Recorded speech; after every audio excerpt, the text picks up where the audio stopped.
Assalamualaikum warahmatullahi wabarakatuh. Kami dari kelompok 1 akan membahas tentang materi aliran genetik. Sebelum kita membahas tentang materi, saya akan memperkenalkan nama kelompok dari kelompok 1. Yang pertama yaitu Fuad Muzaki, NIM 19650247. Yang kedua Alfi Nurfitria, NIM 19650254. Yang ketiga, Natasia Inka Putri, NIM 19650263. Yang keempat, Alfred Kaba, NIM 19650270. Dan yang kelima, Marlince Sengo, NIM 19650273. Aliran informasi. Dalam sejarah perkembangan ilmu genetika, Gregor Mendel dikenal sebagai orang pertama yang memperkenalkan suatu sistem sederhana untuk menganalisis sifat-sifat genetik suatu jasad hidup. Temuan Mendel ini menginspirasi penelusuran materi genetik utama, hingga kemudian didapatkan bukti empiris menunjukkan bahwa informasi genetik tersebut dibawa oleh DNA fungsional yang kita kenal sebagai gen. Gen sendiri berasal dari bahasa Belanda, gen, yang berarti unit pewarisan sifat bagi organisme hidup. Perkembangan revolusioner diawali pada tahun 1953 ketika James Watson dan Francis Crick menyampaikan struktur heli ganda DNA.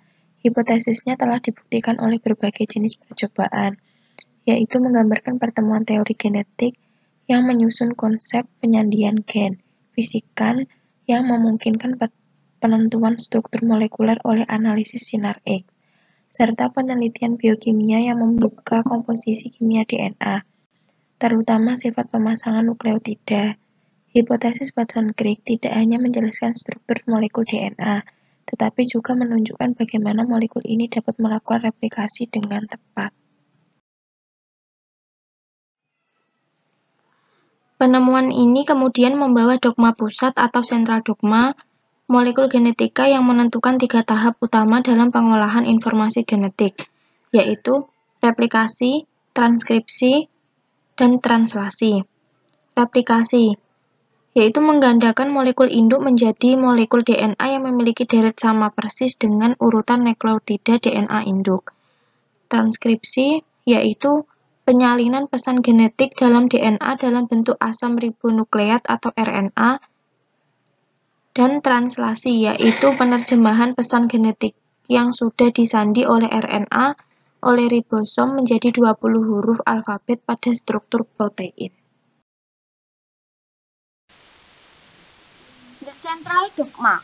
Aliran informasi genetik dimulai dari DNA ke RNA baru protein secara berturut-turut melibatkan proses replikasi, transkripsi, dan translasi.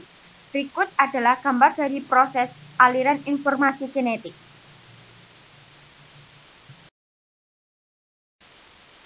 Perkembangan dan ketertarikan yang tinggi untuk mempelajari jasad hidup pada tinjauan aspek molekuler telah menghasilkan perluasan terhadap dogma sentral. Hal ini diawali oleh penemuan RNA transkriptase oleh Temin dan David Baltimore. Penemuan mereka menimbulkan banyak perhatian, terutama karena menjadi bukti molekuler bahwa informasi genetik kadang-kadang dapat mengalir terbalik, yakni dari RNA ke DNA. Penemuan ini juga memberikan suatu mekanisme tergabungnya ke dalam genom gen-gen kanker yang dibawa dalam bentuk RNA oleh RNA virus.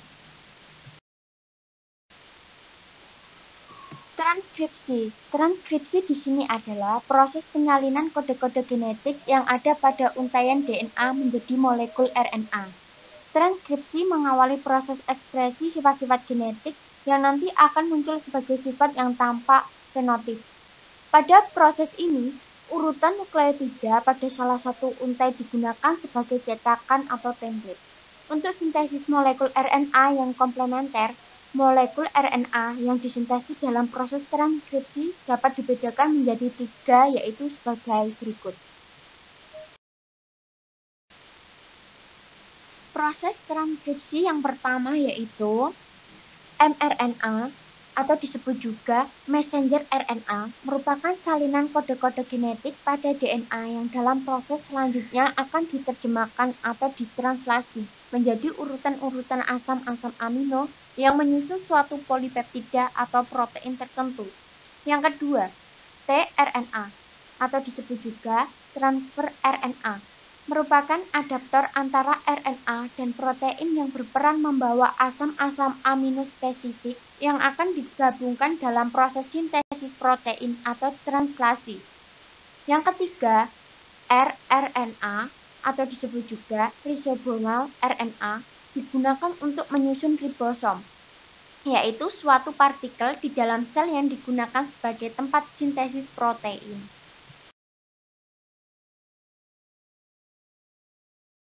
Berikut adalah gambar transkripsi. Mekanisme transkripsi.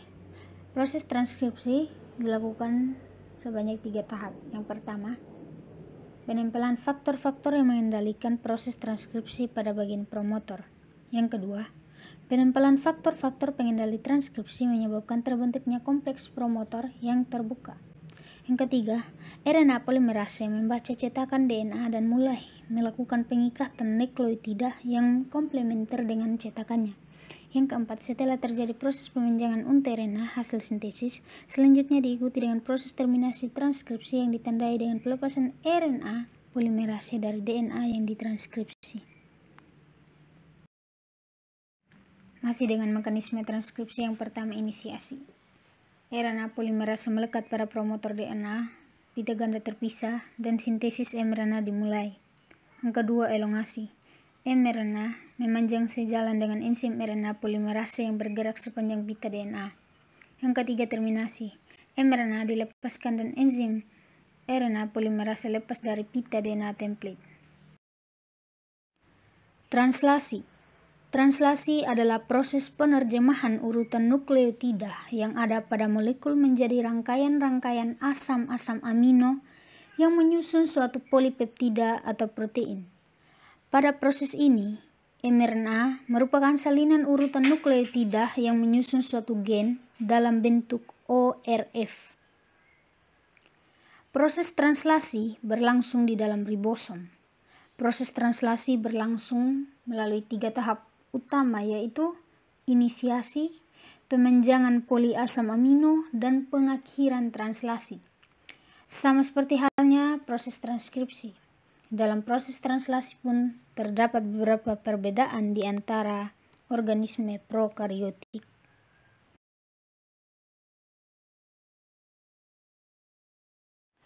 Pada eukariotik, kodon inisiasi adalah metionin bukan formil metionin seperti halnya dalam prokariot. tRNA yang melakukan inisiasi berbeda dari tRNA yang menambahkan metionin pada bagian dalam polipeptida. Pada eukariotik juga tidak terdapat Zayn Dalgarno seperti yang ada pada prokariot. Fungsi ekuensi ini yang akan menuntut ribosom untuk menemukan kodon inisiasi dilakukan oleh struktur tudung atau CAP berupa 7-metil guanosin. Tahap selanjutnya adalah pemanjangan poliasam amino yang secara umum mekanismenya sama untuk prokariot maupun eukariot. Proses pemanjangan terjadi dalam 3 tahap, yaitu yang pertama, pengikatan aminoasil tRNA pada sisi A ribosom. Yang kedua, pemindahan rantai polipeptida yang tumbuh dari tRNA dengan membentuk ikatan peptida. Yang ketiga, translasi ribosom sepanjang mRNA ke posisi kondom selanjutnya. Proses pemanjangan berlangsung sangat cepat. Proses translasi akan berakhir pada waktu salah satu dari ketiga kondom terminasi, yaitu UAA, UGA, UAG yang ada mencapai posisi tertentu pada ribosom. Penerjemahan urutan nukleotida mRNA menjadi rangkaian asam amino suatu polipeptida atau protein. Penerjemahan tersebut berdasarkan kode genetik atau kodon. Kodon merupakan kode genetik yang terdiri dari 3 nukleotida berurutan yang mengkode suatu asam amino, misalnya GUG mengkode violin, UUG mengkode leusin. Rangkaian nukleotida mRNA dibaca tiap 3 nukleotida sebagai satu kodon untuk satu asam amino, mulai dari kodon inisiasi yaitu AUG hingga kodon terminasi yaitu UAA, UAG, dan AGA. Kode genetik yang berupa 3 nukleotida yang berurutan atau triplet pada mRNA mengkode 1 asam amino. Bisa teman-teman lihat gambar di bawah. Biosintesis protein. Pada biosintesis protein, tiap molekul tRNA membawa 1 molekul asam amino masuk ke dalam ribosom. Pembentukan ikatan asam amino dengan tRNA ini berlangsung dengan bantuan enzim amino asil tRNA sintesis dan ATP melalui 2 tahapan reaksi, yaitu yang pertama, asam amino dengan enzim dan AMP membentuk kompleks amino asil AMP enzim. Yang kedua, terjadi reaksi antara kompleks amino asil AMP enzim dengan tRNA. Pada reaksi ini terbentuk kompleks tRNA asam amino, sedangkan AMP dan enzim sintetase dilepaskan kembali. Pada kompleks asam amino asil tRNA, asam amino berikatan dengan nukleotida adenosin pada ujung RNA, yaitu pada ujung gugus OH atom C nomor 3. Di dalam ribosom terdapat sebagian dari rantai nukleotida mRNA yang telah siap menerima tRNA yang membawa asam amino. Tiap molekul amino asil tRNA masuk ke dalam ribosom secara berurutan membentuk pasangan kodon dan antikodon yang sesuai. Untuk memulai biosintesis, tRNA yang mempunyai antikodon UAC mengikat formil metionin dan masuk ke dalam ribosom menempati bagian dari mRNA yang mempunyai kodon AUG. Formil metionin ini terbentuk setelah tRNA berikatan dengan metionin. Kemudian berikutnya dengan formil FH2 dengan bantuan enzim formilase. Selanjutnya, tRNA kedua yang telah mengikat asam amino, misalnya tRNA metionin, masuk ke dalam ribosom dan menempati kodon AUG berikutnya. Dengan cara ini, formil metionin yang menjadi asam amino awal membentuk ikatan peptida dengan metionin. Setelah terjadi ikatan peptida ini, maka tRNA yang pertama dilepaskan dan akan keluar dari ribosom. Proses biosintesis akan berakhir apabila pada mRNA terdapat kodon UAA, UAG, atau UGA. Karena dalam sel normal tidak terdapat tRNA yang mempunyai antikodon komplementer terhadap ketiga kodon tersebut. Sekian presentasi dari kelompok kami. Terima kasih. Wassalamualaikum warahmatullahi wabarakatuh.